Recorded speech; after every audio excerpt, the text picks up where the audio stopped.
Olá, pessoal, tudo bem? A gente está de volta no Pod Inspira e hoje eu chamei o meu amigo mesmo, não é mesmo? É o mais recente. Então, vocês estão vendo os vídeos, então vai da mais antiga para mais, né? E o mais recente. A gente se conheceu no mestrado, né? Então, a gente teve ali um conhecimento totalmente psicologês. Algumas disciplinas, né? Algumas juntos. disciplinas. Depois a gente foi para a pandemia e a gente não se viu muito fisicamente, mas a gente continuou com essa comunicação, essa amizade. E o David é um psicólogo incrível. Eu eu assisti a banca dele, né?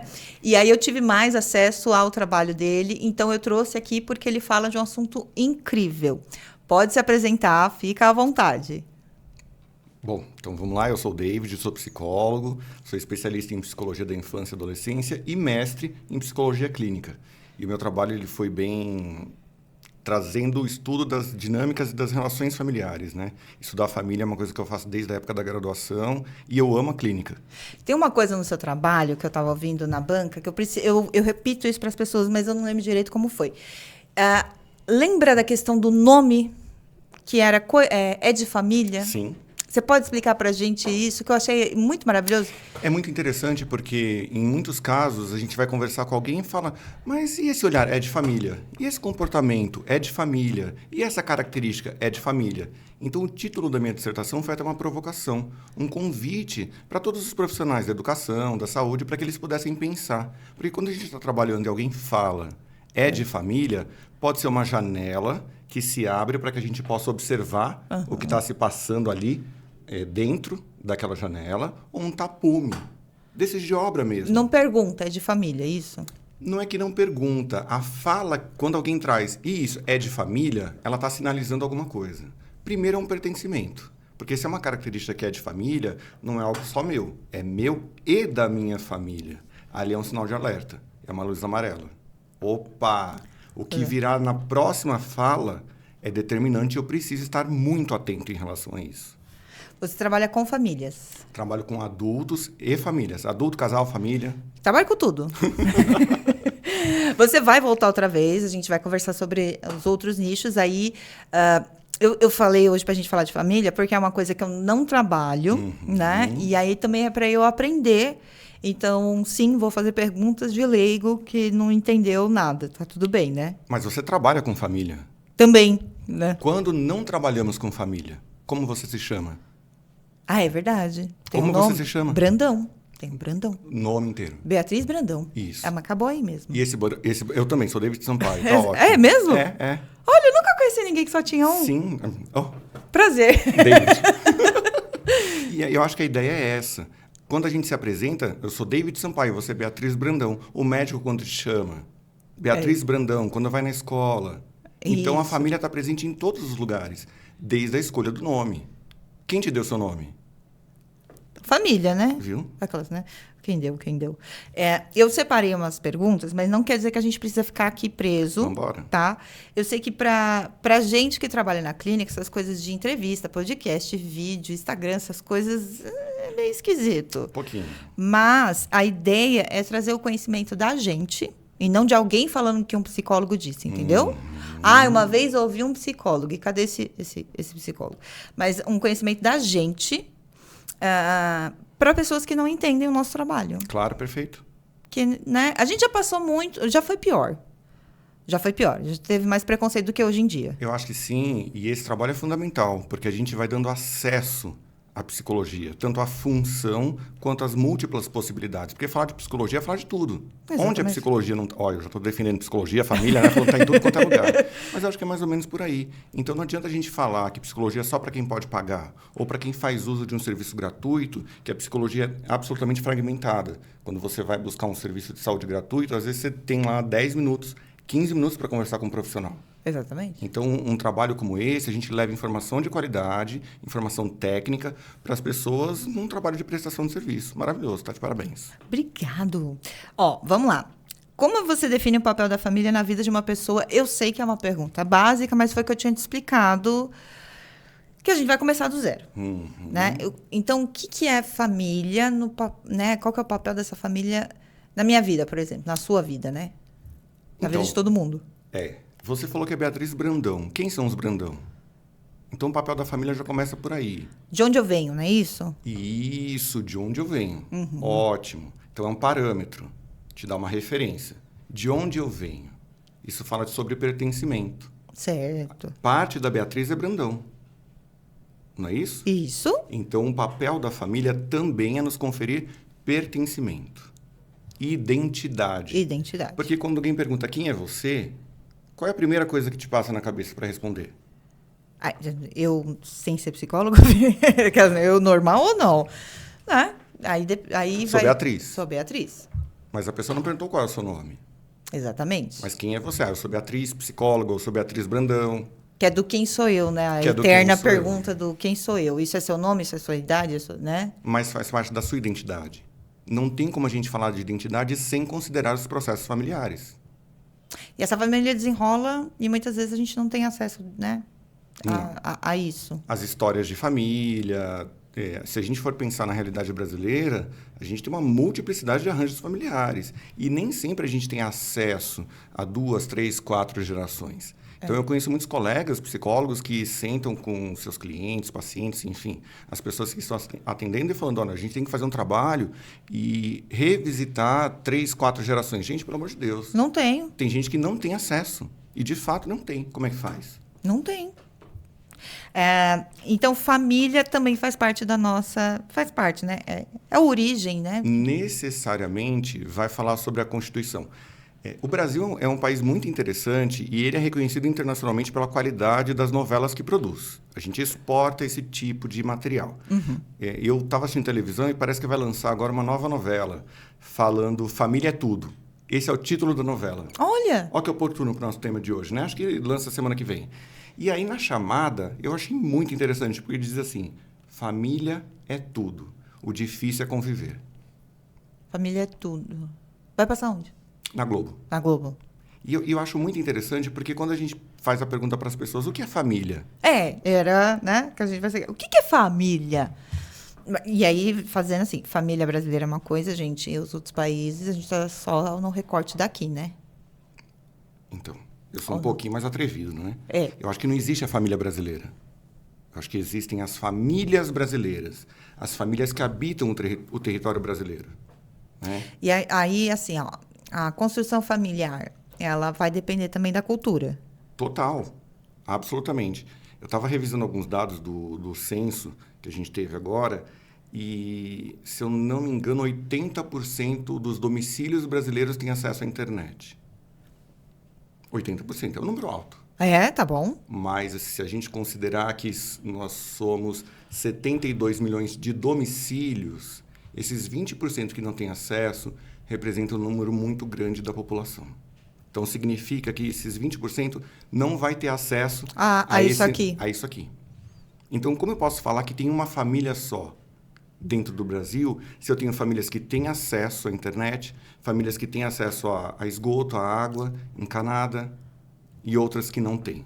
Então, a gente passa por uma questão estrutural, uma questão cultural, uma questão econômica. Tudo isso vai dizer sobre os arranjos familiares e a dinâmica da família. E aí eu vou seguindo aqui. Bora. Vamos embora. Quais são os desafios mais comuns enfrentados pela família hoje em dia? Que pergunta ampla. Existir, né? Porque existir está sendo muito difícil. Não tá? A gente não pode negar o grande desafio que foi vencer a pandemia. Nós viemos de um processo pandêmico, estamos num processo pós-pandêmico. Muitas famílias se rearranjaram, muitas famílias se dissolveram. O número de divórcios, isso não só no Brasil, mas no mundo, foi muito alto no período pandêmico, em 2020. Por quê? Eu vou te falar, eu vou fugir um pouco aqui. Tem umas perguntas aí pra você. Eu fugindo de novo. Diga, né? Vamos lá. Vamos embora. A gente tem plateia aqui, por isso que eu tô olhando pra cá. Tem gente, eu juro, não são vozes. Não são vozes. Ouve vozes com frequência? Às vezes. Tá bom. Eu escuto muito a seguinte coisa. Bia, eu não quero me divorciar porque eu sou a favor da família. Você pode comentar essa frase? Claro. As pessoas chegam com esse sofrimento pra gente no consultório. E elas falam, vou me divorciar porque a família, entende? Com os seus papéis lá, é muito importante. Importante como? essa construção como se deu? E aí eu acho que a pergunta que você me fez, cabe a gente devolver. O que é família para você? De onde vem? Porque a família, ela é uma representação da sociedade em que estamos inseridos. Da sociedade, da época. A família influencia e é influenciada. Então, se essa pessoa diz, eu não me divorcio porque família para mim é tudo, por exemplo, tudo, né? como o título da novela aí, então vamos entender o tudo dessa pessoa. Qual é o universo? Onde essa pessoa está inserida? E os pilares que sustentam essa pessoa. Então, ela está falando de um viés religioso, ela está falando de uma resposta traumática, porque ela vem de uma história de divórcios e de vivências em que a separação foi extremamente traumática e deixou resquícios aí que são terríveis. Do que ela está falando? Quando a gente vai falar de família, e aí a família bate lá também, né? Que eu atendo o adulto individual, mas bate lá também. Sempre. Aí tem assim... Bia, eu sou casada. Então, é muito difícil uma pessoa que não tem filho conseguir dizer que ela tem uma família. Pois é. Ou ela até consegue, quando ela tem um pet. Sim, maravilhoso isso. Entendeu? Então, ela consegue falar que ela é uma família quando ela tem um gatinho, um cachorrinho. Mas quando ela é só casada, ela não fala a minha família. Ela faz bem assim. Eu e o meu marido, ou eu e minha esposa, e a minha família. Sim. Como é que isso é dividido na cabeça, assim, não de todo mundo, mas de uma parte da nossa sociedade? Por que a gente separa assim, ó, aqui é casamento, se não tem filho, e aí família volta para os meus pais, meus irmãos? Então, esse trabalho que a gente está fazendo aqui hoje é fundamental, porque a partir de agora, então, a gente começa a reconhecer. Porque o IBGE reconhece. Então, quando batem lá na porta e fazem o censo, eles perguntam qual é a configuração familiar das pessoas que residem nesse domicílio. Então, a gente tem família unipessoal, que é uma família de uma pessoa só. É família. Ela e as plantas, ela e a casa dela. Ela é família. Casal com filhos, casal sem filhos. A gente tem um número de famílias crescente, que é um adulto que convive com filhos, sozinho na mesma casa. Aliás, o número de mães solo aumentou muito. Muito. É um outro dado impressionante, que eu acho que agora as pessoas estão se sentindo mais à vontade. Opa! Tudo bem, acontece. Falo com as mãos, não tem como, né? Mais à vontade, porque imagina, isso que você está falando do preconceito, como que eu vou reconhecer meu marido, a minha esposa, eu falhei, eu não tive filhos? Porque muitas pessoas, elas vêm com uma carga, uma cobrança muito grande. Você precisa gerar um filho, você precisa produzir. A mulher, antigamente, era chamada de seca, se ela não gerava um filho. Olha, tem isso também, né? Tem muito. O homem que tem algum problema de fertilidade, ele não se acha homem. Porque ainda voltamos para a coisa de tem que produzir. De tem que produzir, você tem que reproduzir. Você tem que plantar uma árvore, escrever um livro, fazer um filho. Acordar às 5 horas da manhã. Ser produtivo o dia inteiro. Quando a gente vai falar de família, tem 2 vídeos meus que eles viralizaram no TikTok. E os 2 falam de família. Me conta.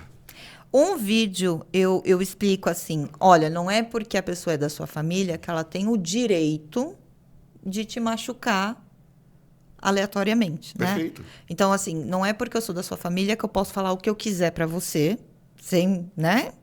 Sem pensar em como você vai se sentir, porque eu tenho um título de familiar. O primeiro vídeo é esse. E o segundo vídeo fala sobre as pessoas que abdicam de si para cuidar. Mas não cuidar de um familiar, é que teve essa confusão, mas não cuidar de um familiar que precisa de cuidados físicos porque está doente. Mas abdica de si para cuidar daquela dinâmica complexa da família, sabe?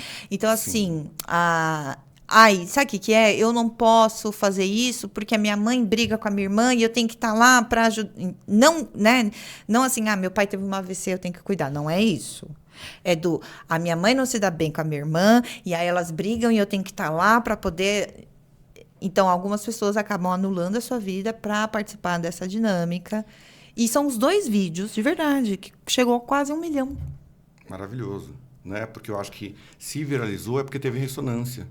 Muita gente se identificou com isso. Vamos falar do primeiro? Vamos, claro. Que é eu ter o título, seja lá qual o título, pai, mãe, irmã, prima, né? Me dá permissão para eu falar o que eu quero para você? É importante a gente pensar, primeiro definir o que é família. O que é família? Parente é família? Parente. O que é parente? Exato. Ótima pergunta. Porque se a gente for procurar ajuda, o direito ele esclarece.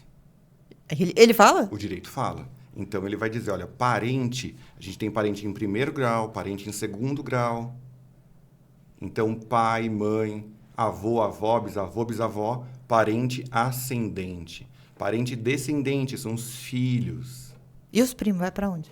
Primo, dependendo de como ele está, não é nem reconhecido como parente, porque eu estava fazendo essa pesquisa esses dias e tem a questão do nepotismo, de você trabalhar com parente, Isso. né? Até onde? Até onde pode ir. Então, primo, sobrinho, fica essa dúvida, pode, não pode? Então, o direito sucessório, se eu não me engano, assim, quando vai falar de herança, quando vai falar dessa parte do direito de família, eles têm isso muito bem mapeado. Mas a questão é, consanguinidade não é determinante para definir família.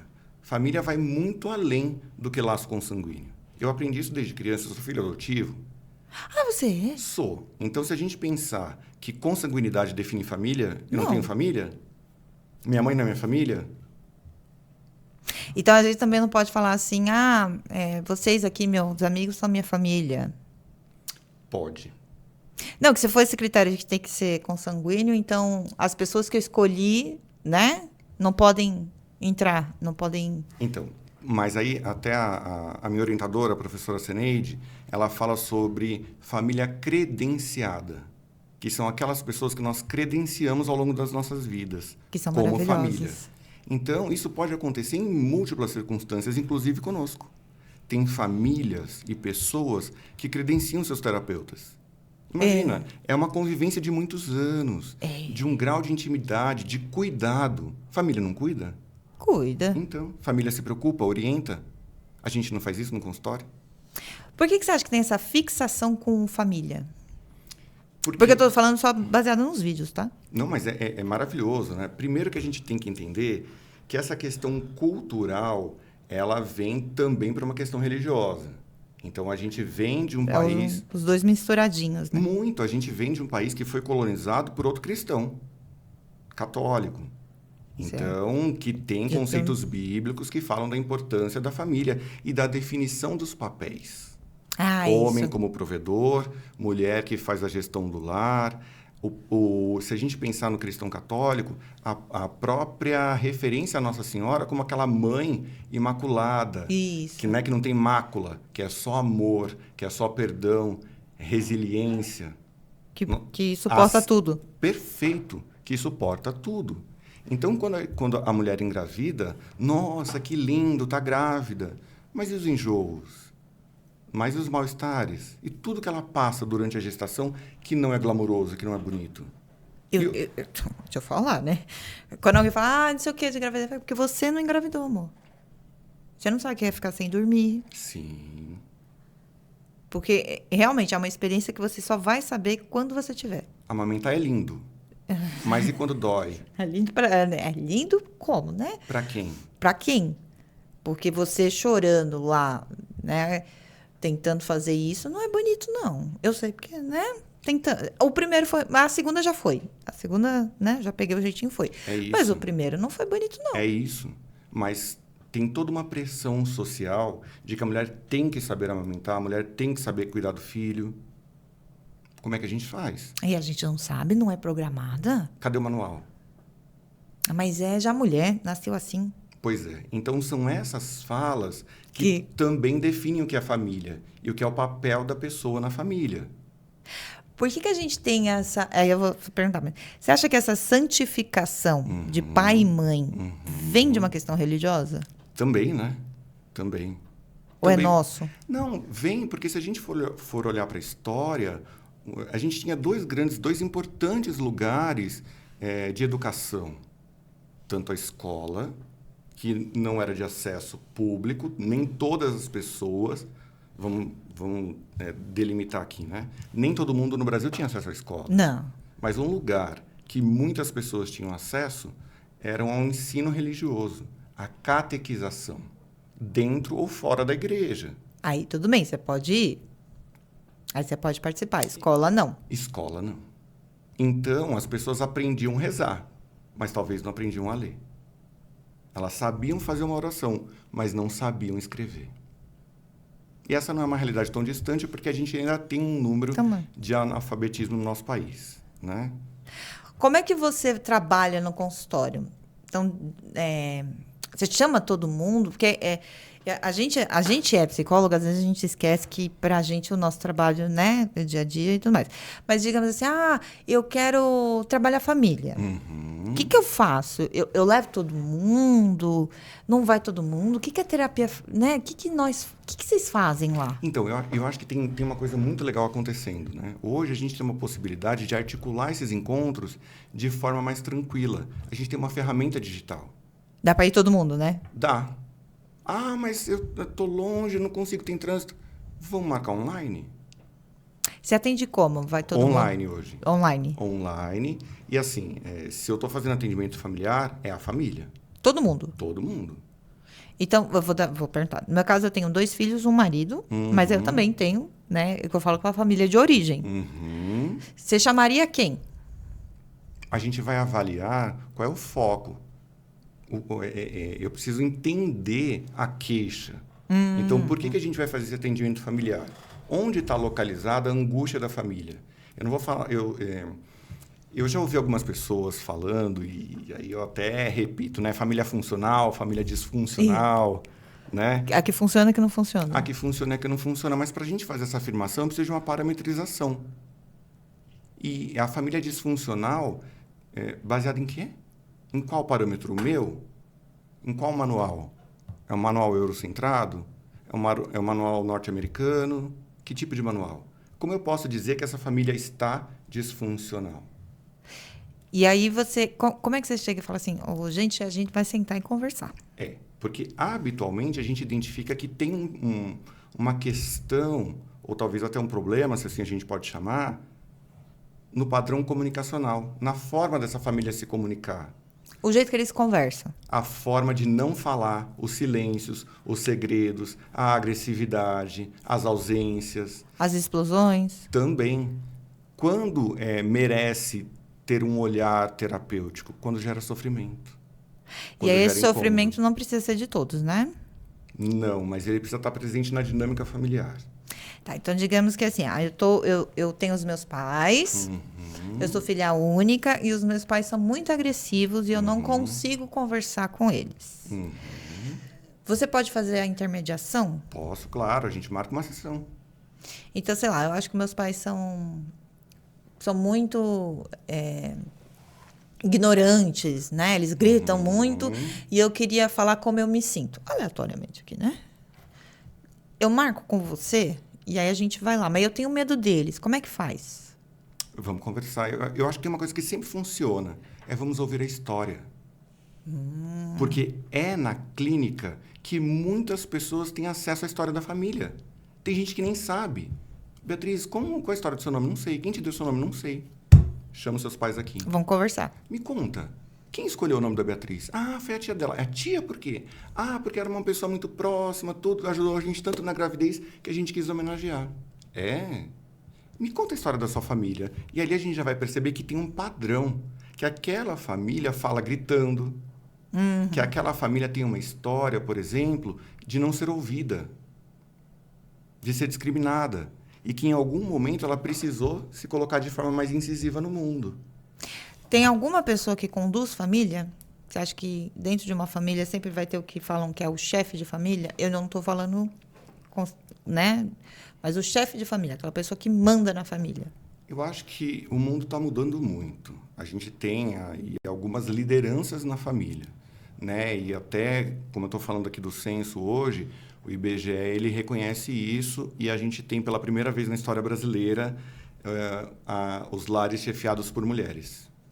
Mas não... A maioria. Mas não só o financeiro, sabe? Não só o financeiro. O que é chefiar um lar? É tomar decisões. Isso. E às vezes a pessoa não é a pessoa que tem o dinheiro, mas ela...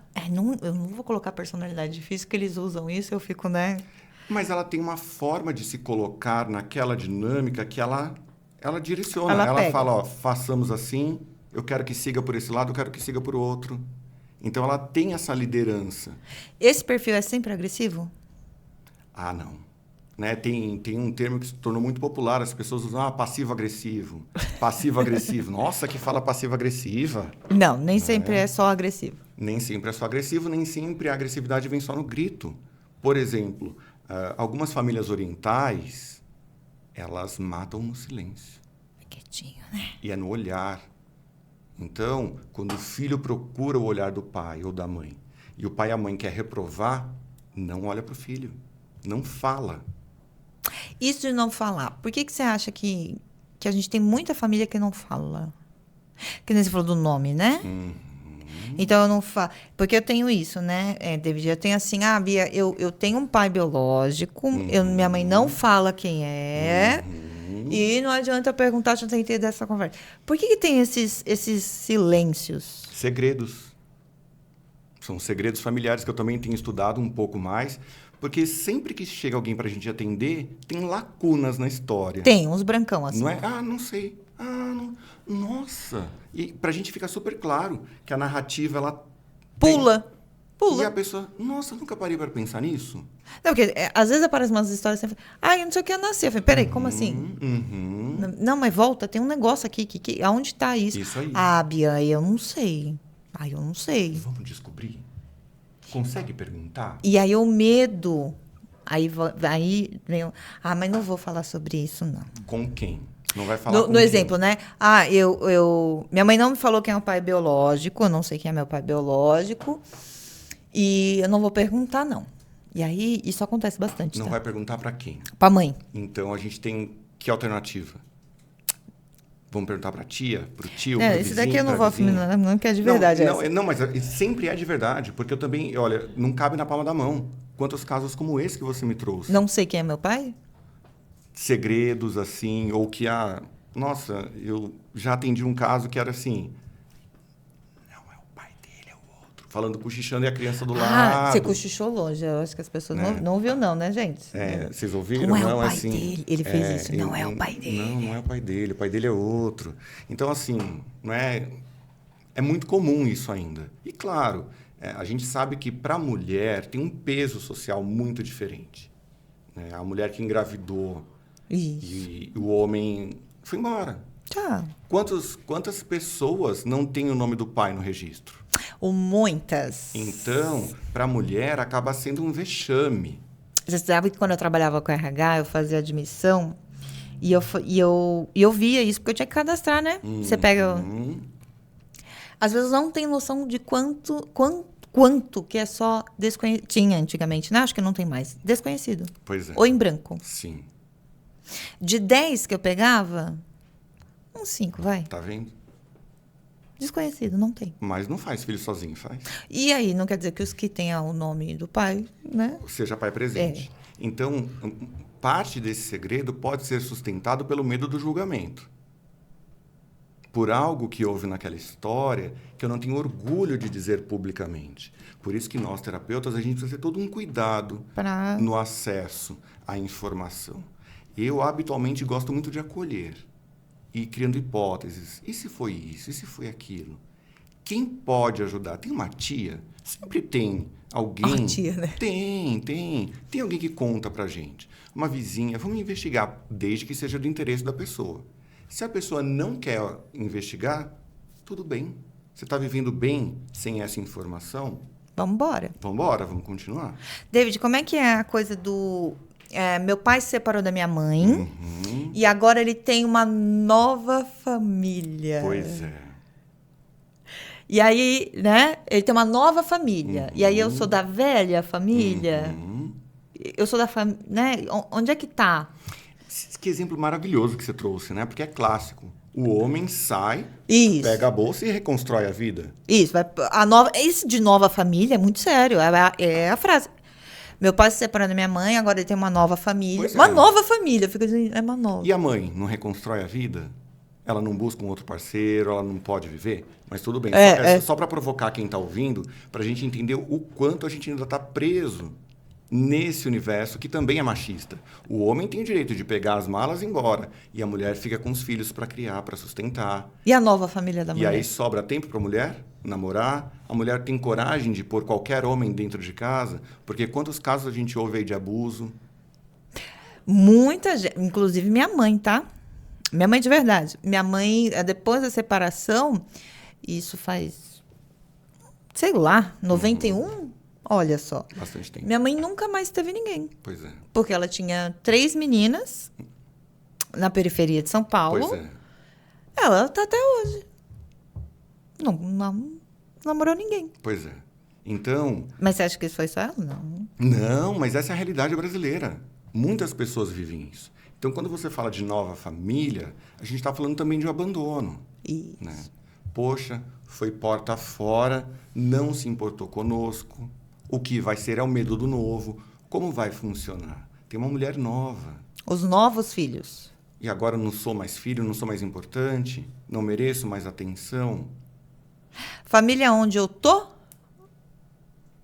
Né? Se eu for, vamos pensar assim, sou um homem, casei, separei, casei de novo, ela tá grávida. Onde é que é a minha família? Pois é. Se a gente for recorrer ao direito, o fato de você se divorciar não te isenta do vínculo de parentesco com seus filhos. Então, a gente tem os filhos de uma família, da família anterior e da nova família. Aqueles filhos do primeiro casamento continuam sendo seus filhos. Para sempre. Tem uma mistura nisso, não é? Tem uma mistura muito grande, porque assim, eu não suporto mais viver nessa casa. Peraí, você não suporta viver mais nessa casa por quê? O que tem nessa dinâmica que é tão insuportável e insustentável? Você não consegue conviver mais com essa mulher, então a gente está falando que tem um problema conjugal. Amoroso. Que pertence ao casal, por isso que a gente chama de conjugal. Mas há outras questões que são parentais, que são relacionadas ao exercício da paternidade e da maternidade. Então, o casal parental, ele não precisa se dissolver. Não é porque houve um divórcio que eu deixo de participar da vida dos meus filhos. O pai se separa da mãe e se separa dos filhos. A mãe se separa do pai e dos filhos? Então, a gente ainda tem hoje, culturalmente, que é obrigação da mãe tomar conta dos filhos. Você foi arranjar filho, você pegou barriga. Pegou barriga, né? Você não se cuidou. A gente tem a culpabilização da mulher. Então, ela carrega esse filho por muito tempo. Claro que há exceções, eu sou uma dessas. Né? Então, houve uma gestação que não foi desejada e houve a disponibilização para adoção. Ponto. Como há outras situações que a mulher, às vezes, entende. Ela fala, não, eu entendo que essa criança vai ficar melhor com o pai dela. Por N questões. E que você sabe que causa um horror, né? Como assim você se separou e você foi morar com seu pai? Mas tá com o pai, não tá com qualquer um. Não é? As pessoas vão ficar surpresas? Pai. Fica. Com o pai. Quando tem separação, a pessoa vai morar com o pai? Ninguém sabe quem é, então eu posso ficar fazendo essa referência. Né? Ninguém tá vendo ninguém. Não é? Não rola um... Por que você está com seu pai? A minha mãe vem de Minas e ela veio para São Paulo muito pequena e ela fala que lá em Minas tinha um ditado assim: casa que não tem café é sinal que não tem mulher. Olha que interessante isso, né? Porque a gente vai falando dos papéis. Então, porque aqui no Brasil é muito cultural. Chegou, olha, quer um cafezinho? E fica a cargo de quem? Fazer o café, fazer um bolo. Aqui é o Fabão. Pois é. Não é, Fabão? A gente ainda tem a organização das famílias que a mulher faz isso. Exatamente. O bebê nasce, quem é que vai trocar a fralda? A mulher. Mas por que o homem não troca? Mas é a mulher, não é? Não é assim? Mas eu ouvi uma vez numa reunião né, a gente estava no encontro de psicólogos, e aí uma psicóloga falou, não, mas eu falei que o marido tem que ajudar. Eu levantei a mão e falei, você me desculpe, mas nós, enquanto profissionais, a gente tem que desconstruir essa fala. O marido não ajuda. Só para avisar, às vezes eu sou irônica, parece que eu estou falando uma coisa, mas não é, né? Você sabe que eu estou só fazendo piada. Sim. A ideia de ajuda me incomoda. Que bom. Sabe assim? Que bom. Então ele me ajudou, ele pegou e botou o lixo. Eu falei, não te ajudou não, amor. Quem produziu o lixo? Ele foi funcional, ele está funcionando, né? Perfeito. Quem produziu o lixo? Porque ele sempre me ajuda, ele fica com as crianças. Uhum. Quem fez? Não está te ajudando, ele está sendo pai. Sim. Tem exceções? Claro. Tem. Quando a gente vai pensar nas exceções? Quando existem os acordos de funcionamento da família. Isso. Então, ó, eu fico responsável por isso, você por isso. Tem acordos que eles vão acontecendo naturalmente. Por habilidade, por exemplo. Sim. Eu não cozinho. A minha mulher é muito boa em cozinha. Pelo que a gente tem mais... Afinidade, Isso. habilidade. Mas eu lavo roupa. Em casa, quem lava roupa sou eu, por exemplo. E você não está ajudando, né? Não, porque eu sujo a roupa. Porque você está sendo só funcional. Você As tá minhas funcionando. filhas sujam roupas. Então, é importante a gente pensar nisso, que hoje as mulheres estão conseguindo se posicionar. Elas estão conseguindo dizer não. Então, talvez daqui 40, 50 anos, essa pergunta que você fez, ela vai soar até meio descabida. Vai ficar estranho, né? Por que o homem sai e reconstrói a família, tem uma nova família, a mulher não? É isso, nova e velha família, sabe? Assim, como... Né? Não é estranho? Nova e velha família? Não é esquisito? E outra, vamos falar a verdade? Quem é que nunca foi numa festa que viu o ex, a atual, todo mundo convivendo junto, harmonicamente? Na minha família, sim. Se você se separou, problema seu. A gente vai fazer uma Gosta festa e dele. você vai estar aqui, viu? Na festa, a gente convida a ex, convida todo mundo. Porque se a gente estabeleceu vínculo afetivo, não tem porquê, depois de um divórcio, deixar de ter a convivência. A não ser que as pessoas optem. Olha, não, eu não gostava de você, eu te suportava. Agora que houve a separação, vai para o seu canto. Mas se a gente se dava bem, se tinha um vínculo afetivo, por que não conviver? Eu vou te fazer uma pergunta e vou usar o termo negativo mesmo, tá bom? Para as pessoas entenderem. Traga. David, o que é a ovelha negra da família? Tecnicamente, é o que a gente chama de paciente identificado. Né? Vamos explicar isso. Dentro de uma dinâmica familiar, tem alguém que é eleito, que é o depositário. Ele recebe as angústias. Ele tem um papel fundamental. Vamos pensar que ele fica distraindo todo mundo. Então, a ovelha negra, ele é sempre o problema da família, não é? Não é a pessoa que é a ovelha negra? É que eu acho que separou em dois. Então, tem a pessoa que se sente e a pessoa que é. Tá. Entende? Tudo bem. Tem o que é... Sabe aquele... O filho problemático que a mãe... A pessoa é o problema da família. Pode ser o pai, o filho, qualquer um. A pessoa é o problema. Mas a gente vai entender por que essa pessoa, ao longo do tempo, sempre permanece. Só essa pessoa tem problema na família, mais ninguém? Então, que função... Ele tem. Ele tem, e que função esse problema tem na manutenção dessa dinâmica? Vamos traduzir para as pessoas poderem entender tudo isso. Vamos, né? deixar mais palpável, né? Mais claro, para que quem não é da área da psicologia nem da saúde possa entender. Por que só eu chamo a atenção? Então, por que só você é o criticado? Porque só eu sou criticado e por que eu continuo fazendo coisas para merecer essa crítica? Porque eu ergo uma cortina de fumaça. Essa é uma das possibilidades. Então, enquanto eu sou o problema, eu estou te livrando. Ninguém olha para você. Você pode fazer suas coisas à vontade, em paz, que ninguém vai olhar para os seus problemas. O problema dela também. Porque eu sou o depositário. Eu estou recebendo tudo isso. O ovelha negra da família pode vir conscientemente? Pode. E eu tenho percebido isso quando eu vou fazer o genograma. É muito interessante. O que é um genograma? O genograma é quando a gente faz aquela árvore genealógica. Vamos trocar mais ou menos assim para as pessoas entenderem. A gente faz um desenho para entender a posição de quem é quem na família. E tem me intrigado, eu não tenho dados ainda científicos em relação a isso, mas são quase 18 anos de clínica, eu tenho percebido muito isso acontecendo. É interessante como o primogênito, ele assume algumas funções de liderança. Tem esses memes, né? O primeiro filho, isso. Tem surgido filho. muito agora, né? Tá voltando de tempos em tempos, isso aparece. E o primogênito, eu costumo brincar com quem eu atendo, que eu falo, você é a vice-mãe? É o vice-pai? Porque na ausência dos pais... né? O público aqui tá... Toma conta do seu irmão, viu? Tira o lixo... Varre a casa. Fica de olho, hein? Fica de olho. Então, o primogênito, ele primeiro, né? Quem chega primeiro, é ele quem confere o título de pai e mãe para os pais. Foi ele que conferiu esse título. Ele chega com essa responsabilidade. E é como você falou agora há pouco. Na sua primeira gestação, você aprendeu tudo. Você não sabia. Então, ele foi aquela experiência o cobaia, toda. né? Foi o cobaia.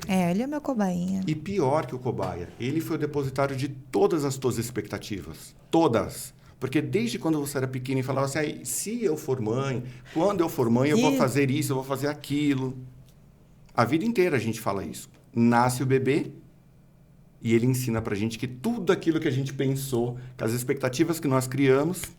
Não existe, amor. Não é fácil de colocar porque é um outro ser humano. Aí tem isso. Acontece muito, sabe assim... eu tive o primeiro filho, eu tive o segundo filho, a gente não quer mais ter filho. Aí passa o... É temporão que fala? Isso, temporão, né? Isso. Passa um temporão, aparece um ser aqui. E como a dinâmica desse ser é muito semelhante, né? Eu atendo alguns que são esse... Muito temporão. Né? É muito, porque aí tem uma coisa que eu gosto muito de entender. Como houve a concepção dessa criança? Do temporão, né? De todos eles, né? Porque aquilo que a gente aprende lá na faculdade, quando a gente pergunta de verdade... A anamnese, que fala assim, a gravidez foi planejada? Teve problemas na gravidez? A gravidez foi desejada? Porque isso é muito importante. Às vezes não houve o desejo da gravidez. Eu não quero essa gravidez. Eu não quero esse bebê. A gente estava se divorciando, esse bebê chegou. Então, olha o contexto que essa criança chega. E aí a gente vai entender tudo isso. Então, isso também vai influenciar na missão que esse filho recebe ao nascer. O do meio é o esquisito, que nem fala os memes? Sabe que o do meio é o que ninguém sabe o que tá... Assim, não existe, né? Quem tá fazendo o que da vida. Isso, é que ninguém sabe o que tá acontecendo com ele. É porque, assim, o primeiro é aquele que pode ocupar esse lugar de vice-pai, de vice-mãe, tomar conta dos teus irmãos. Ele recebe todo esse peso da expectativa. Eu tenho mais um filho. Por enquanto, ele é o caçula. Se eu sei que eu encerrei a fábrica, mas eu não vou ter mais nenhum, deixa eu aproveitar agora. Deixa eu curtir. Não vou ter mais nenhum. Mas é pequenininho ainda, passa tão rápido. Não, a gente infantiliza mais. Esse possível do meio, né? E aí, se nasce um terceiro, aí não. Mas esse agora é o último, é o pequenininho. Eu costumo brincar que assim, o mais velho é bença pai, bença mãe. O caçula é aquele que bate na bunda. E aí, véia, tá beleza? E o do meio... O do meio é aquele que se vira, porque ele não tem tanto a responsabilidade da... Ele não tem o peso de ser o primeiro, nem o... O chamego do último. Isso. Eu falo passar o pano do último, sabe? Pode ser, mas isso aí eu acho que serve bem para os memes. Quando a gente vai estudar e olhar mais a fundo, eu acho que fica muito claro quando a gente vai entender o momento que esse bebê chegou. Tudo depende do contexto. Depende do contexto. A gente não queria chegar nisso, mas é isso, depende do contexto. Mas depende do contexto. E eu, como psicólogo sistêmico, eu não consigo entender. Explica o que você é, porque você falou uma palavra aí, sistêmico. A cara do, né? Porque... O que é um psicólogo sistêmico? Você estuda o sistema solar? A gente vai estudar os sistemas, né?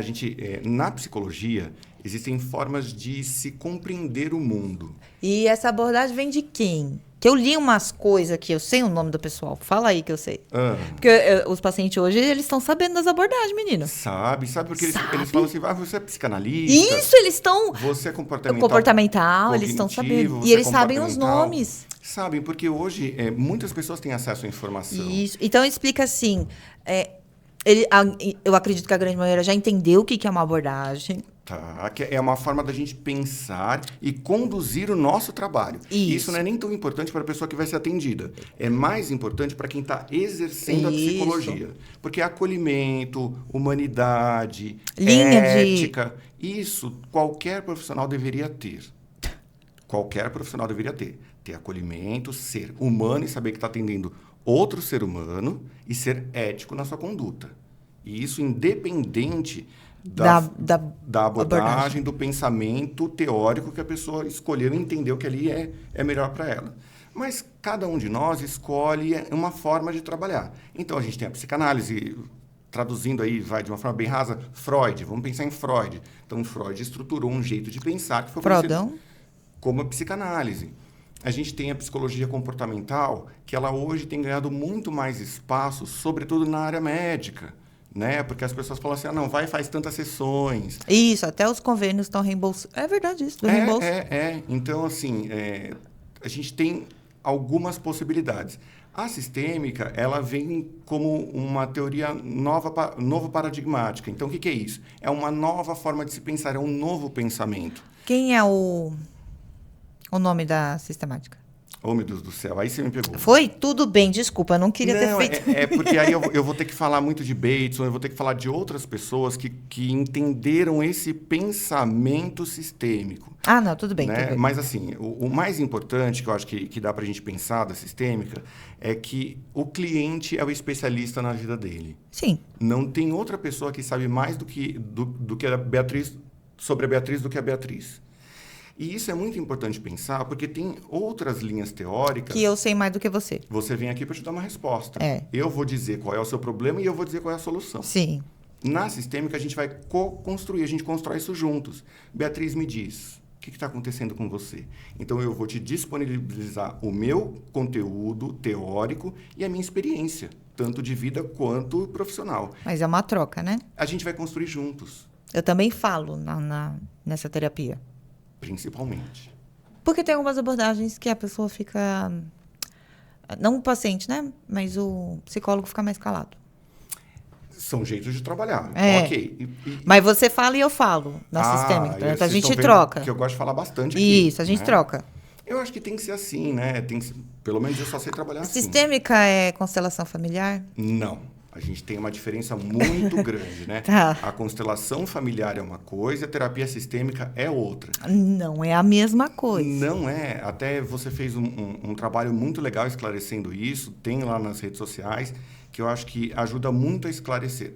Hoje, o Conselho não reconhece a constelação familiar como uma técnica que pode ser utilizada por nós, psicólogos, né?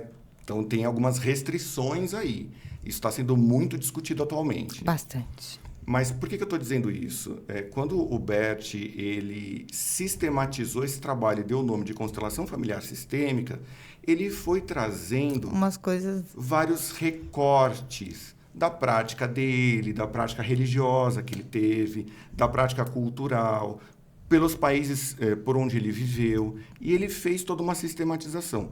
Acontece que, como método científico, há muitos questionamentos, sobretudo quando ele fala das linguagens do amor. Eu acho que você falou uma coisa muito importante num dos seus vídeos, que a gente fala da perpetuação da violência. Isso. Sobretudo da violência contra a mulher, né?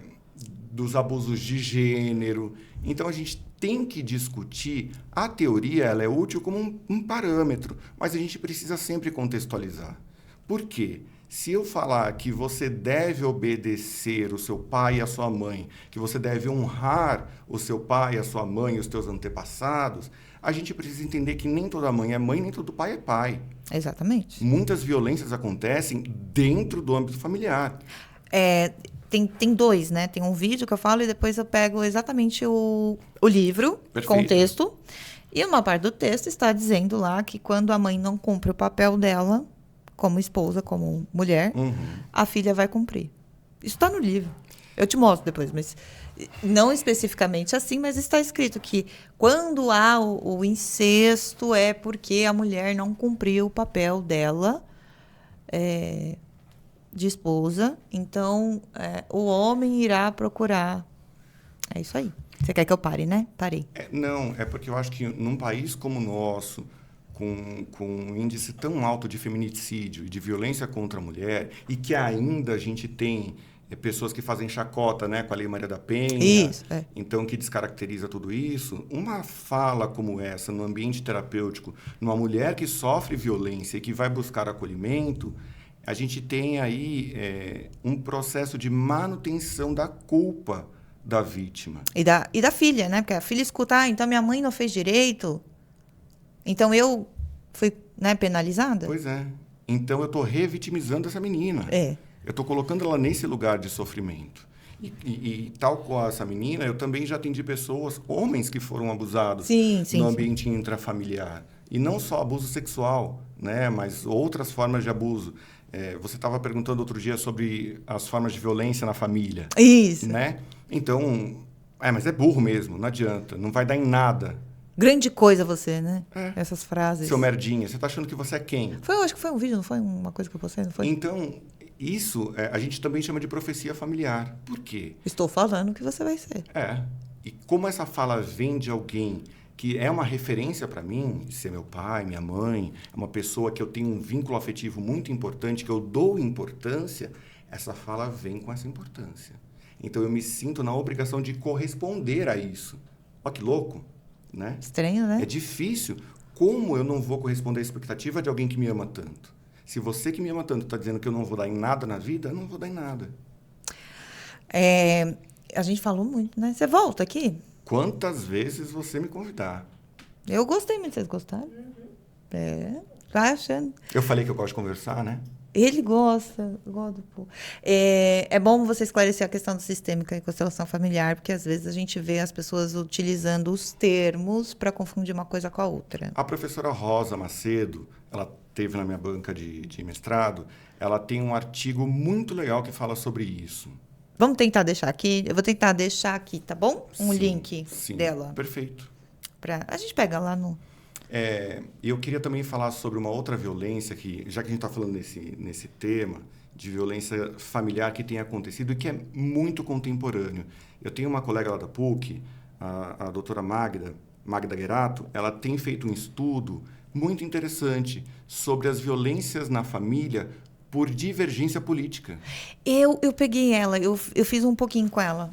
Eu estava terminando, eu conheci ela. Você conheceu a Magda, Conheci. né? E olha que interessante, porque a gente vem dessa polarização aqui no Brasil. Quantas famílias deixaram de conviver? Por causa da questão... Por causa da questão política. Eu voto em A, eu voto em B, eu não te suporto. Você não é mais minha família. Não quero mais. Então, a coisa tomou uma proporção muito grande. Então, estudar também essas falas violentas, as mensagens no grupo de WhatsApp que vêm da família, com textos, com imagens, com vídeos que são igualmente violentos e são recebidos por muitas pessoas como uma violência. Por quê? Elas não estão sendo respeitadas na escolha delas.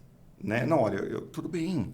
Você quer votar na pessoa tal, mas eu não gosto. Mas você está sendo bombardeado vou brigar com isso. Por uma série de conteúdos. Né? Isso também é uma violência.